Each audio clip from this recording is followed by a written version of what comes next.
Assalamualaikum warahmatullahi wabarakatuh. Perkenalkan, nama saya Rifda Hairunisa, NIM C20119141. Dan saya Jinan Abdul Qadir Bajamal, NIM C2011911110. Kami adalah mahasiswi Prodi S1 Manajemen di Universitas Tadulako. Pada kesempatan kali ini, kami akan membawakan podcast dengan topik ingin membangun relationship yang baik dengan orang lain dan sukses dalam karir.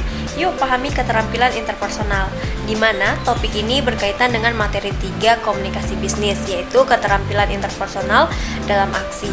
Podcast ini kami bawakan guna memenuhi tugas ujian tengah semester pada mata kuliah komunikasi bisnis. Nah, sebelum membahas lebih jauh terkait interpersonal skill, maka kami akan membahas tentang definisi interpersonal skill terlebih dahulu. Nah, menurut Jinan, keterampilan interpersonal skill itu apa sih? Keterampilan interpersonal atau interpersonal skill merupakan kecakapan atau keterampilan yang dimiliki oleh seseorang dalam menjalin hubungan dengan orang lain, berkomunikasi secara verbal maupun non-verbal. Dalam dunia pekerjaan interpersonal, skill dikaitkan dengan kemampuan seseorang berinteraksi secara efektif dengan orang lain, seperti rekan kerja, atasan, bawahan, maupun pihak eksternal, menjadi pendengar yang baik, menyampaikan pendapat secara jelas, dan bekerja sama dengan tim.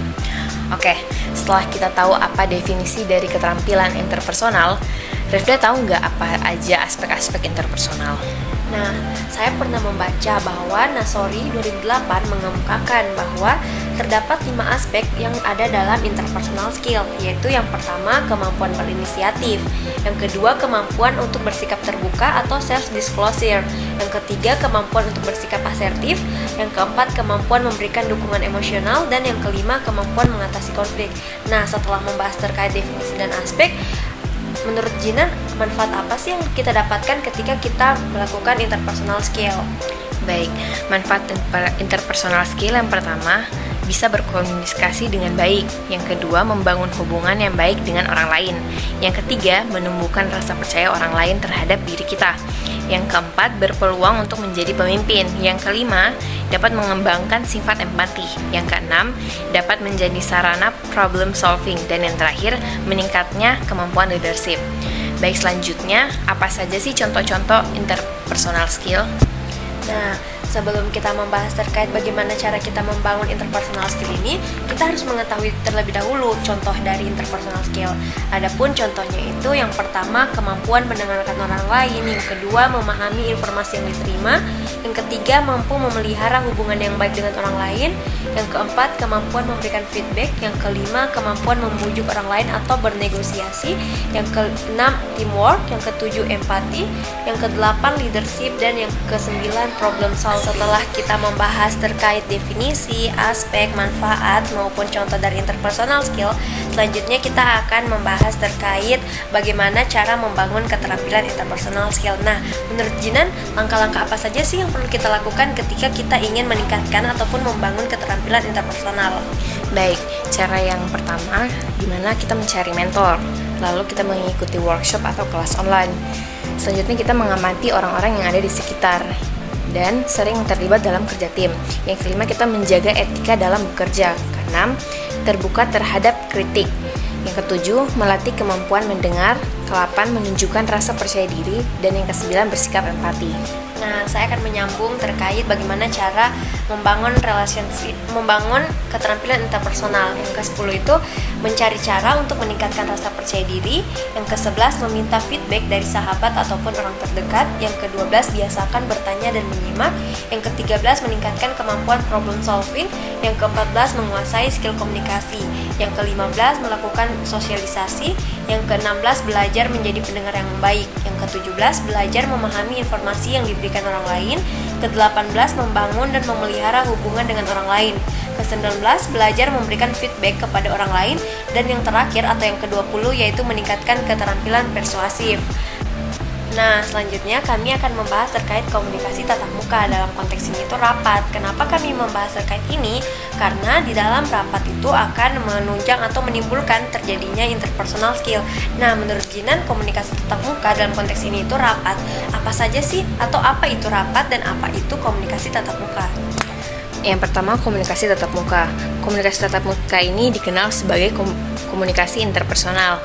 Komunikasi interpersonal merupakan komunikasi yang berlangsung dalam situasi tatap muka antara dua orang atau lebih, baik secara terorganisasi maupun pada kerumunan orang. Komunikasi interpersonal dapat digunakan untuk berbagai macam tujuan. Yang pertama, untuk menyampaikan informasi. Yang kedua, untuk berbagi pengalaman. Ketiga, untuk mengembangkan simpati dan motivasi. Yang keempat, untuk melakukan kerjasama. Yang kelima, untuk mengungkapkan ide, pendapat, gagasan, saran, perasaan, dan lain-lainnya. Dan yang terakhir, untuk memahami orang lain. Baik, selanjutnya, apa sih itu rapat? Rapat adalah pertemuan antara dua orang atau lebih untuk membahas dan menyelesaikan suatu masalah dengan cara bertatap muka, guna menyatukan pemikiran untuk mencapai tujuan perusahaan. Dalam kelangsungan rapat, tentu saja akan terjadi sebuah komunikasi.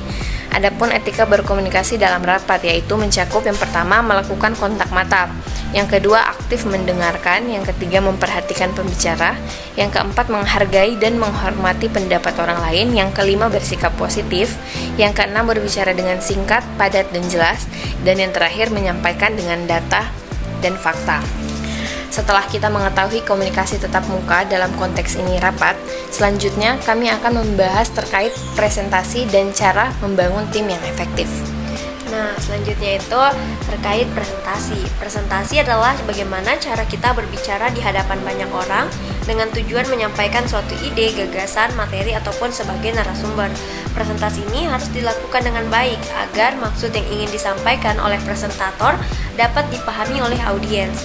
Adapun cara melakukan presentasi yang baik yaitu yang pertama percaya diri, yang kedua menguasai materi, ketiga pembukaan presentasi yang menarik, keempat menyampaikan materi singkat, padat dan jelas, yang kelima materi presentasi harus menarik, yang keenam bersikap rileks, yang ketujuh melakukan kontak mata, yang kedelapan mengenali audiens, yang kesembilan mengontrol intonasi dan volume suara, yang ke-10 bersikap profesional. Nah, selanjutnya itu terkait dengan membangun tim yang efektif. Tim yang efektif adalah tim yang berhasil mencapai tujuannya karena seluruh anggota tim dapat bekerja dengan sangat baik sesuai tugasnya masing-masing. Adapun cara membangun tim yang efektif meliputi yang pertama, memiliki visi dan misi yang sama. Yang kedua, membangun rasa percaya diri satu sama lain. Yang ketiga, menjalin komunikasi yang baik. Keempat, mengadakan kegiatan bersama. Yang kelima, saling memahami peran dan tanggung jawab masing-masing. Yang keenam, meningkatkan kompetensi tim. Yang ketujuh, saling menghargai dan menghormati. Dan yang terakhir adalah melakukan evaluasi. Baik, sekian podcast yang kami bawakan mengenai topik ini.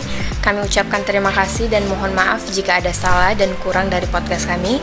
Namun kami berharap podcast ini dapat bermanfaat bagi teman-teman untuk menambah pengetahuan.